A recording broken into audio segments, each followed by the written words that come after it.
Welcome back. This is Normalize Breastfeeding Live. I'm your host, Vanessa Simmons, and I am excited to bring to you a very special guest.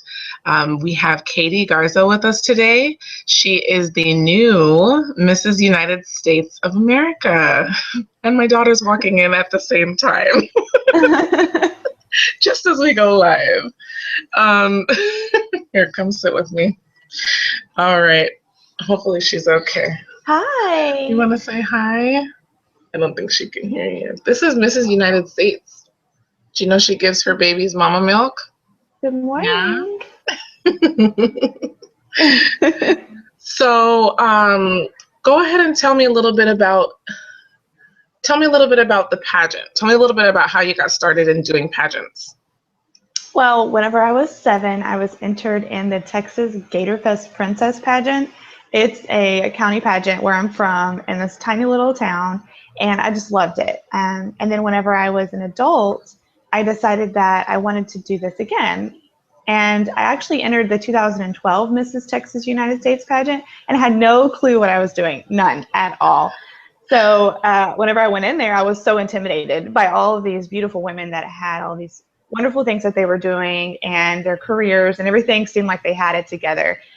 But I felt like this was a great avenue to be able to bring awareness to a cause that was important to these women. And so I always felt like if there was something that I really wanted to work toward and bring awareness for, then this is going to be the avenue that I would want to do.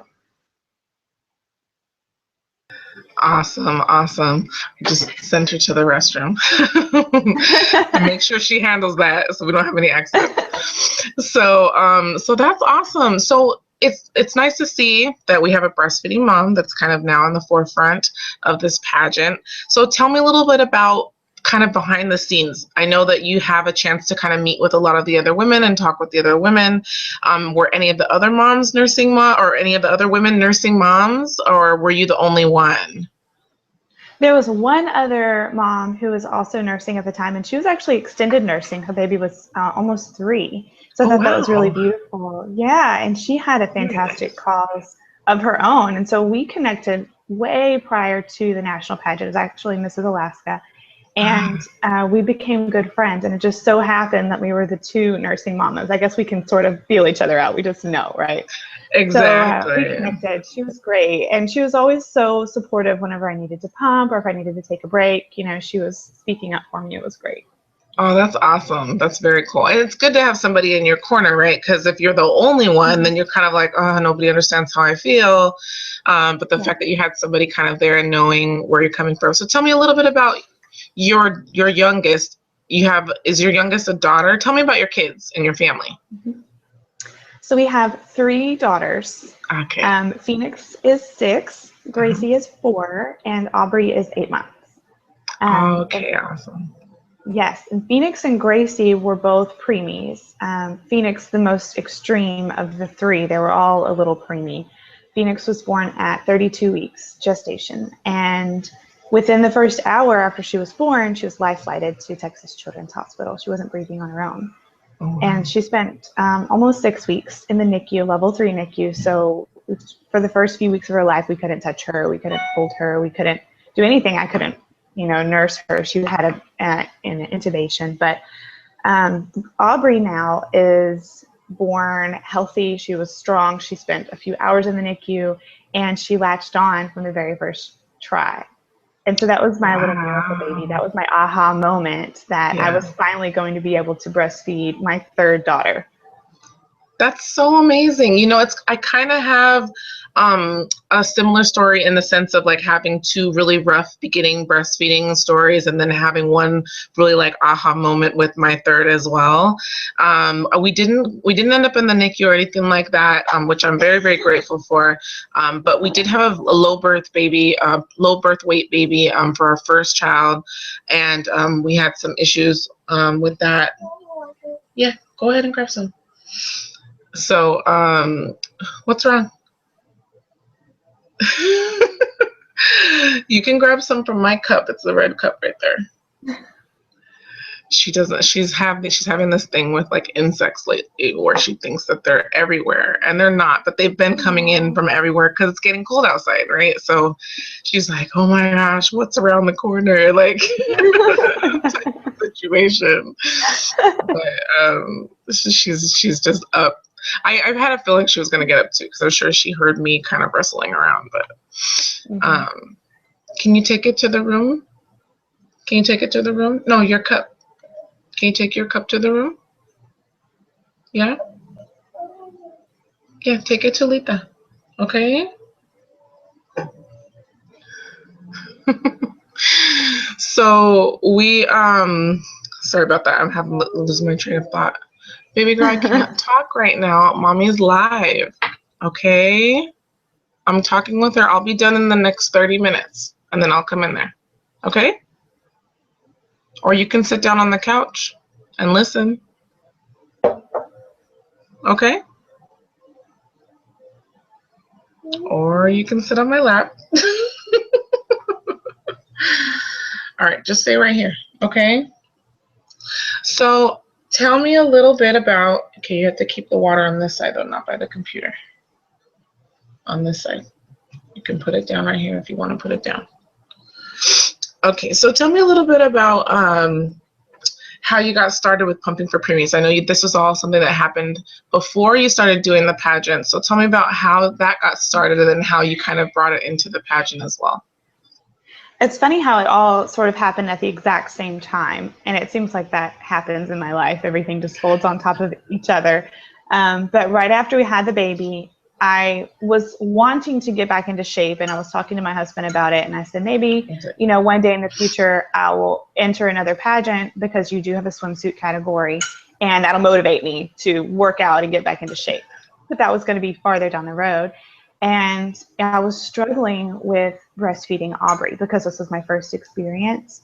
And I didn't want to leave the house. I felt like I couldn't go anywhere because she nursed every 3 hours, maybe 2.5, for like an hour at a time. She was cluster feeding.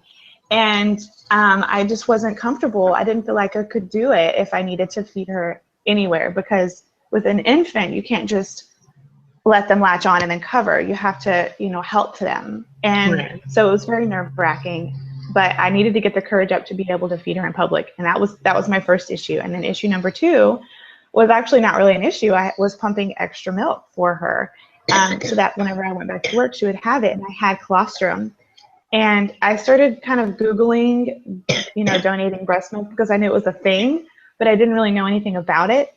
And then once I started learning that it would go to preemie babies and how desperately they needed it, I realized that I would be able to help other babies like Phoenix. And I kind of went back in that place as a mom and that desperation that I felt in not being able to give her what she needed.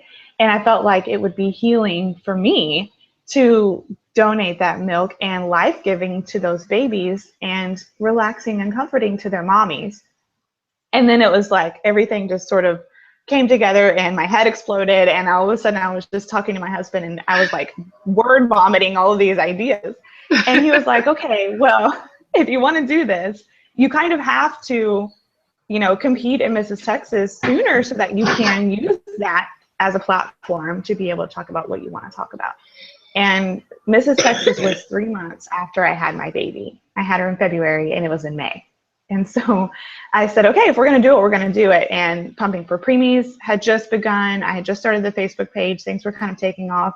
I had a little home office in a closet where I was keeping all of my pamphlets and all of my t-shirts and mailing everything out. And you know, whenever you're busy, I feel like you're the most efficient. And so I was very busy working out and dieting and exercising, making sure that I kept my milk supply up, and also, you know, taking Pumping for Preemies from the ground up and launching it all at the same time. Wow, that's really amazing. And it's good to see that, like, you had the support of your husband, you know, like you're already, you know, a wife and a mother of 3. You're doing so much. You have a new baby. You had so much going on. But to see how supportive he's been of you, that's really amazing. You don't see that all the time. So when you see that in a dad, it's always it's always encouraging to moms, even if they're single moms. It's just encouraging to see men out there that are willing to step up and show support when a woman has, you know, a very passionate idea that she wants to kind of run with. That's very, very exciting. So tell me a little bit about, I'm gonna show everybody your beautiful, beautiful photos on the Mrs. United States website. Hold on one second. Okay, so I think it's sharing now. Let me make sure. Hold on. Is it show? Okay. So yeah, so these are really, I mean, really gorgeous pictures. I'm sure they had like professional photographers that came out and did, you know, your images and all of that. They did some in the studio. They did some actually at the event, and then they did like a family session for you guys. So the family session was actually something we just did on our own. It was just family photos. Okay. And I just had my crown because I keep it in my car all the time. So we just threw it on for this, you know, photo. And funny story, the photographer who took that photo, her name is Kira Jones. She's famous for breastfeeding photography. So it really just worked out beautifully. Right. I just started following her. So she is the photographer. Hold on, I gotta pull up one of her images because she is really that awesome. She's the one who's doing the mermaid photos, right? Yes. I just connected with her the other day, and I actually just shared one of her images. Let me see if I can get it up. Breastfeeding mermaid. Yeah, I was talking with her about trying to come. About her coming. She's coming down to Laguna Beach in March. And I was like, I want to be a mermaid so bad. I'm like, I don't know if this can work with a toddler, though. We'll see, because these babies are so little and all of that. Let me see if this is up on the screen yet. It's okay, there. She really loves being able to have older babies because they can look at the camera. And that's what she likes to do. Yeah, these are amazing, amazing photographs. I mean, of course, we've got now in the side column. Oh, here we go with all the advertisements. In the side column, we've got. I know we're not looking at Mickey Mouse right now. We've got, you know, half naked women in the column though. while we're trying to talk about breastfeeding. Anyways, but these are absolutely stunning images, beautifully, beautifully done, and I am such a fan. And it's funny, when we posted her images on the Facebook page, we got some commentary. This is a very, like, a side note, but we got some commentary talking about how this is not normal, and, you know, mermaids shouldn't be breastfeeding like humans. And I was just like, come on, people, give her a break. She's trying to, like, express her artistic ability, you know, and something that with this campaign, I don't feel like I can really do because it's called Normalize Breastfeeding. So I have to keep everything normal, you know, but as a photographer, you have those moments where you're like, what if I did this, or what if I did that? And you have to really consider your audience, you know. And so I think that her having that artistic ability to just say, this is what I want to do, it's absolutely amazing and so beautiful. And I think she did your family photos very well as well. I mean, obviously I found you on Facebook as well, and all of the images are just absolutely beautiful, absolutely beautiful. So definitely a shout out to Kira Jones Photography. She's making waves with her breastfeeding mermaids, and doing really, really stunning family photos as well. You giving it back to me? You want to go back to your bed? Go lay down, okay? No, there's no games right now, and I'm not going to talk with you about that right now. You know mommy's busy, so please go to the bed, or you can lay down on the couch. Okay, but you need to stay quiet. Please go do that. Thank you. All right, so I'm sure we'll have more interruptions, but for now, I am free. Okay, so I'm going to show your Miss United States Facebook page. Let me see, am I still up on the screen here? Okay, so everyone who's watching, make sure to go and give her page a like. It looks like your numbers are like doubling and tripling and quadrupling, and I'm so excited to see that, because it's just awesome to see the support that's going to come from the breastfeeding community for you and for what you're doing. So there's her Mrs. United States page, and there's also her Pumping For Preemies page. Make sure you check that one out and give it a like too. I've noticed those numbers have really gone up as well. And then I have have this awesome picture of you pumping in your crown, which is like so amazing. I swear every mom that pumps, especially that pumps exclusively, needs to have a crown when she's pumping. Maybe you can include that in something that you guys send out. Like if you guys have like a certain type of way that people donate or something, maybe you can have like a little tiara that you guys put in their package or something so that they can feel like, you know, like so special. Because when you pump for another baby, it really, really is hard work. Because, you know, it's not your child and they're not sitting right there hungry. It's somebody else's child that they're going to need the milk at some point in time, but you have to be so dedicated to doing it. I did some donation, a milk donation for the very first time this year for the Milk for Brixton campaign. I don't know if you heard of it, but it really went worldwide. It was a baby here in Los Angeles who lost her mom to cardiac arrest. And he was 5 months old when she passed, and she planned to nurse him or provide breast milk to him for 1 year at least. And she had only gotten to 5 months before she passed away. And so I found out about it through this group on Facebook, and I wrote a little story about it and put their, you know, GoFundMe up. And I mean, it went viral. I mean, it literally went around the world. And it was just so amazing to see how many moms were pumping for this baby. I think they raised a total of 4,500 ounces of milk here in California alone. I mean, like, not even California, like Southern California alone. They had like drop off and pickups and all kinds of different things that they were doing. It was just really, really amazing. So, you know, doing donations and stuff like that, it's hard work. I did some donations for her baby. I did like a match donation because I had just started pumping for my son. And I was like, I can't give all of the milk to her because I have to put him in daycare. But I did a match pump type of challenge to myself. So for a total of like 1 month, I pumped for him and for the baby. And I gave half of everything to the other baby. So it was very nice. That's a wonderful story. It's so amazing to see how we can give without having to give necessarily monetarily. You know, as moms, we have this wonderful, amazing blessing of our breast milk, and we are literally giving life. And that's worth so much more than anything else we can ever give. So true. So true. And I really feel like it's amazing that also during this time that people have the opportunity to learn more about the benefits of donor milk, because I think for so long we were just told, oh, your baby's not breastfeeding, give them formula. Oh, your baby has tongue tie, give them formula. Oh, your baby has this or that, give them formula. And now that women are being, you know, really empowered and given them themselves an opportunity to see that, you know, my milk is worth something, not just for my own child, but for someone else's, you know.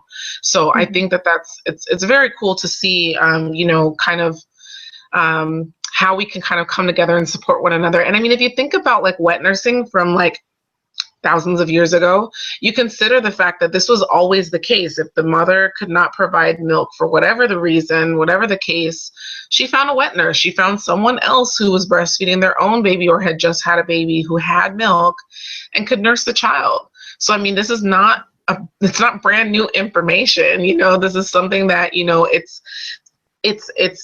people are able to kind of see and be empowered by the fact that their milk is worth something more than just providing for their own child. So I think it's really awesome that you're kind of focusing on that. So do you have any words of wisdom for mothers that have babies in the NICU?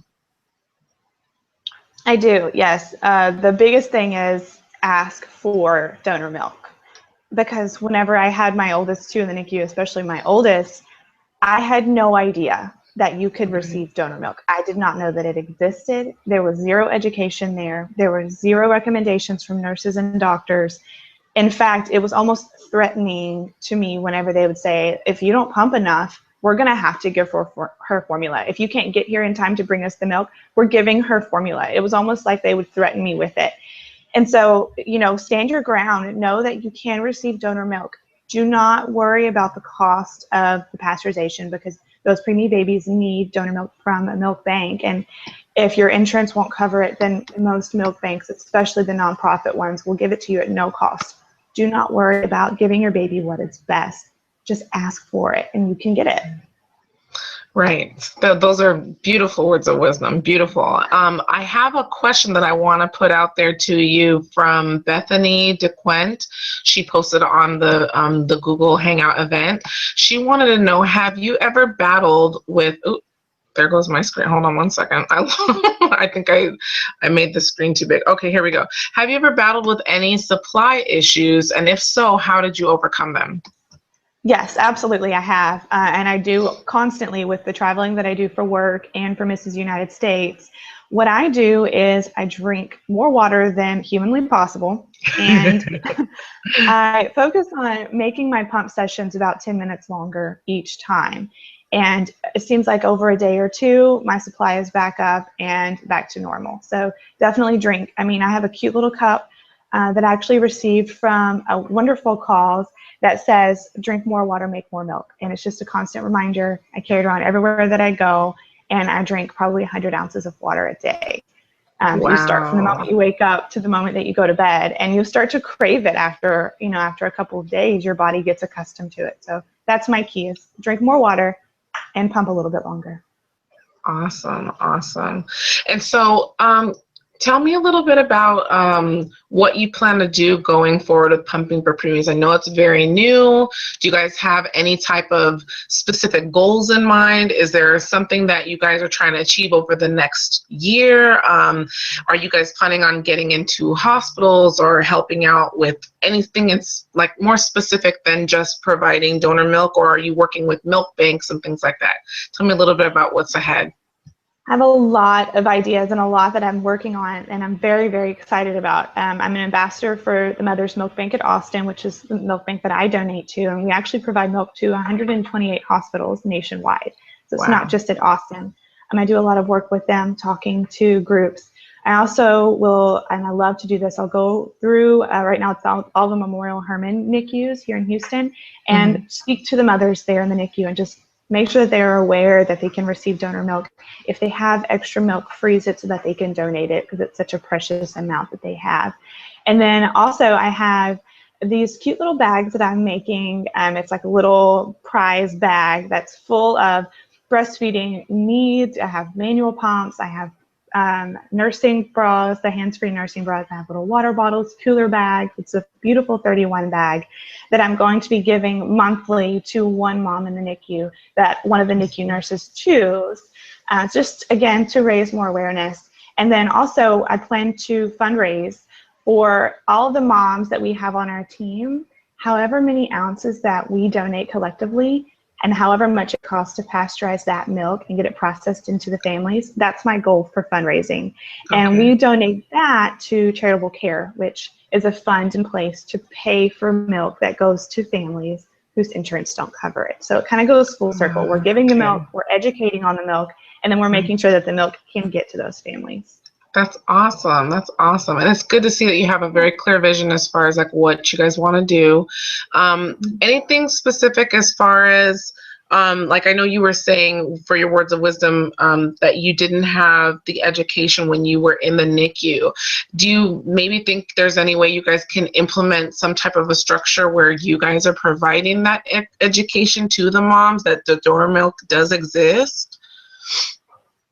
Yes, absolutely. Once I am able to get into each NICU that I go to and speak, with all of the moms, I have beautiful pamphlets that I've made for Pumping for Preemies, and I just give that out to every single mom, along with a lot of other collateral, just to educate on any milk bank. It doesn't matter where you're getting it from. Find a nonprofit milk bank that's close by, whichever one that hospital is using, and educate yourself with this collateral and this information that I can give you.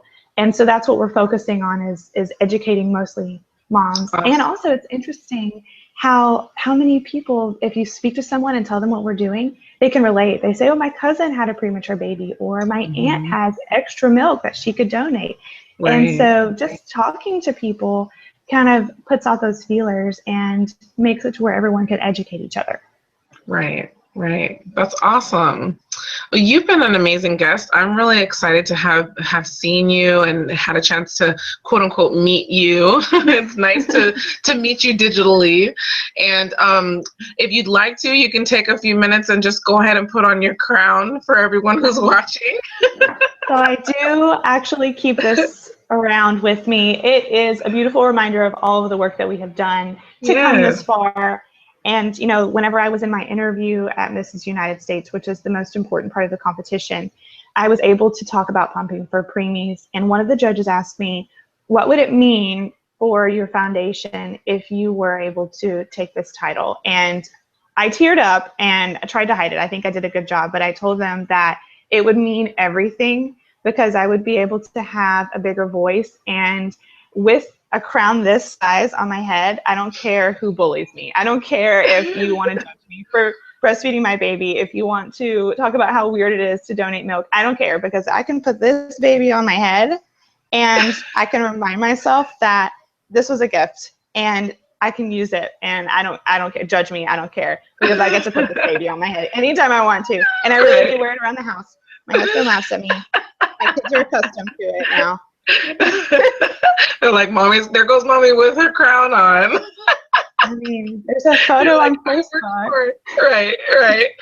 Several photos on Facebook of my girls. They'll wear the state crown, and I'll wear my national crown because it means everything. So It means cute. that we can do so many good things, and Right. I wish that I had crowns for every single mom that I see out in public. I am that weird creeper mom that will go up and hug you if you're feeding your baby. I'm like, yes. That's awesome. That's good to know. Good to know. It's so good to have a chance to catch up with you, Katie, and you're definitely beautiful on the inside and out. And thank you so much for the work that you're doing with Pumping for Preemies. I know it's going to definitely explode over the next year, so be prepared. It might be a little bit overwhelming, but it's all good. You know, it's all good ways to be overwhelmed, and we're just all really very, very grateful that you're using your title for this cause. You know, it's so funny. I don't normally look at the hashtag trending stuff on Normalize Breastfeeding because everyone uses it, so you never know. But I happened to click on it the day that I found you, and I was like, "You're kidding me!" I was like, "You're kidding me!" I'm like, "This is insane."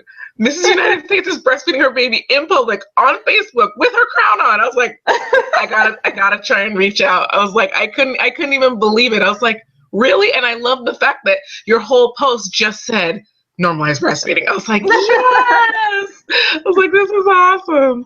So I'm so glad that, you know, through the storm and the tornado and my kids being sick and all of that, we were able to finally make this work. And I know that you're going to be very busy over the next week, so I definitely wish you well and hope that you have very safe flights and you're able to get back and forth safely. And I just want to thank you so much. Yeah, thank you for coming on the show. I appreciate it. Well, thank you for reaching out to me. It's been so much fun and an honor to get to talk with you. I mean, it is such a huge movement, and everything that you're doing is absolutely amazing. And I'm looking forward to being able to spend the year supporting you because I only have a year. So anything that I can do, please let me know. Oh, definitely. That sounds wonderful. Sounds wonderful. And if you come to San Diego, we definitely have to have lunch. Definitely have to get together. If you have the baby with you, especially, so that we can do some photos or have our babies meet. They can be breasties, you know, hanging out together. So yeah, hopefully I'll be coming to Austin as well on my tour. We don't have it booked yet, but we're moving things forward. It's been kind of crazy. I've never been on tour, number one. Number two, I've never been on tour with children. So it's like a whole new world for me. And like, I only went to like 3 locations and I got burnt out. I was like, whoa, this is too much. So we're kind of like, you know, taking a look closer at like, you know, how we can make things to be more manageable and things like that. But I have had a lot of requests from Austin, and I know Leilani Rogers is there as well. She's doing the Public Breastfeeding Awareness Project. Shout out to her. So I definitely would love to come to Austin. I know they have a huge like birth community and everything there as well. So hopefully we'll have a chance to connect over the next year. And I'll get in touch with you when we're planning the next event for International Day to Normalize Breastfeeding. That's going to be in June. Wonderful. I'm looking forward to it. Definitely. Cool. Well, thank you so much for coming on. I know you got to get packed and get out the door and all that. So thank you for being on, and we will chat more soon. Okay. Thank Talk you, to you. everyone, for watching. You guys have a wonderful day. Talk to you soon. Talk to Bye. you soon. Bye.